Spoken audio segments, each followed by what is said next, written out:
Hey you guys, it's Crystal from the Abundantly Blessed Homestead, where we use the wisdom of our ancestors to make amazing, nourishing, delicious meals for our family and grow some of our own food.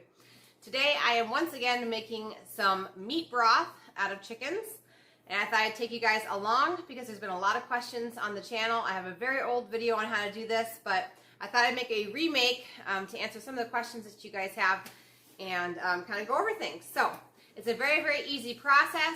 You're going to want to have what I have behind me. Either you're going to want a turkey roaster or you're going to want a crock pot. Either one will work. It's all good.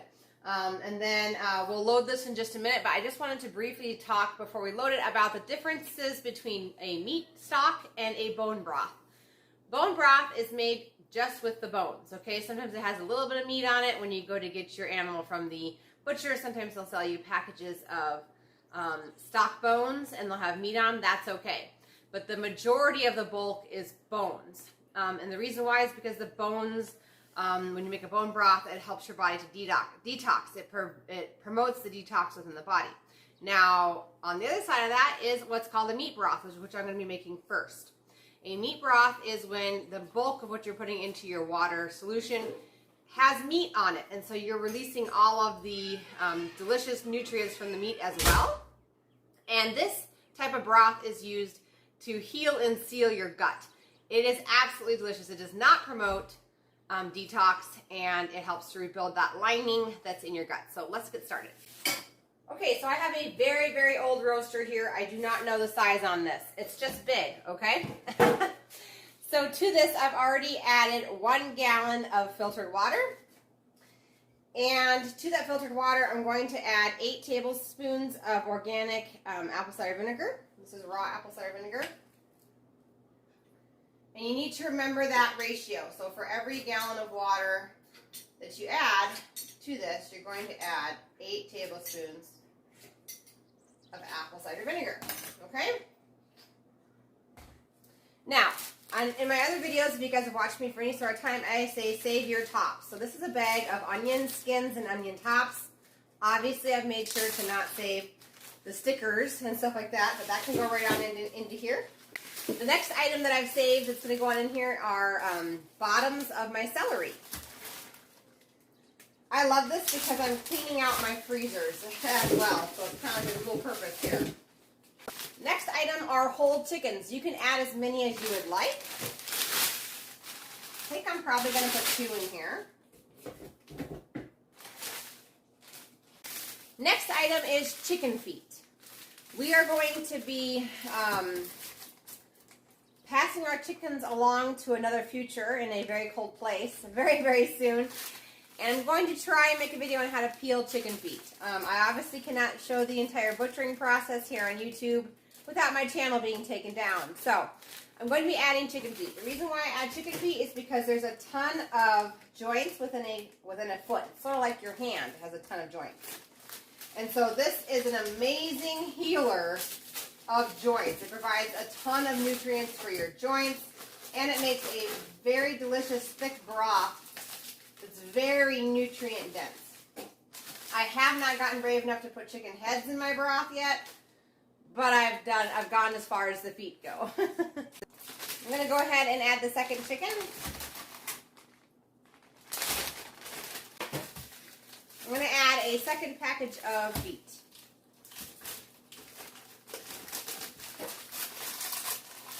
You always end up with more feet inside your freezers than chickens. Obviously, each chicken has 2 feet.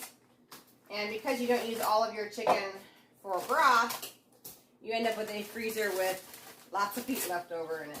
I'm going to stop there because my roaster is full. I have to go get some more water. We're going to fill it all the way up here. Okay, so I'm going to add a 2 gallon of filtered water.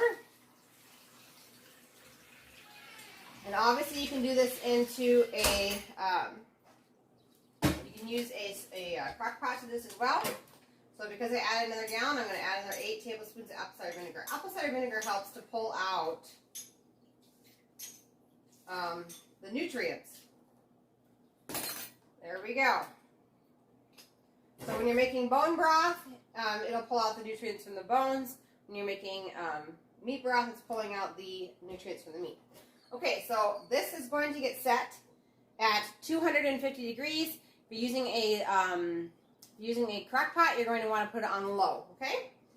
And we'll go ahead and put a cover on. Now, we're going to go ahead and pretend here just for a second. I know you guys love it when I pretend, so here we go. So let's pretend fast forward 12 hours with this, okay? 12 hours is all you need for your chicken broth. Even if it's bone broth, it's still 12 hours as long as you're using chicken parts, okay? So let's fast forward 12 hours and let's pretend like it's been 12 hours. The next step that I personally do is I get out these nice gallon glass jars. I get out a canning funnel. And I get out a little fine mesh strainer to go on the top. And I use a ladle. And you're going to ladle your liquid into the jar, okay? Then, after I'm done ladling all the liquid into the jar, I'm going to let this sit and cool. And as it sits and cools, the fat will come to the top.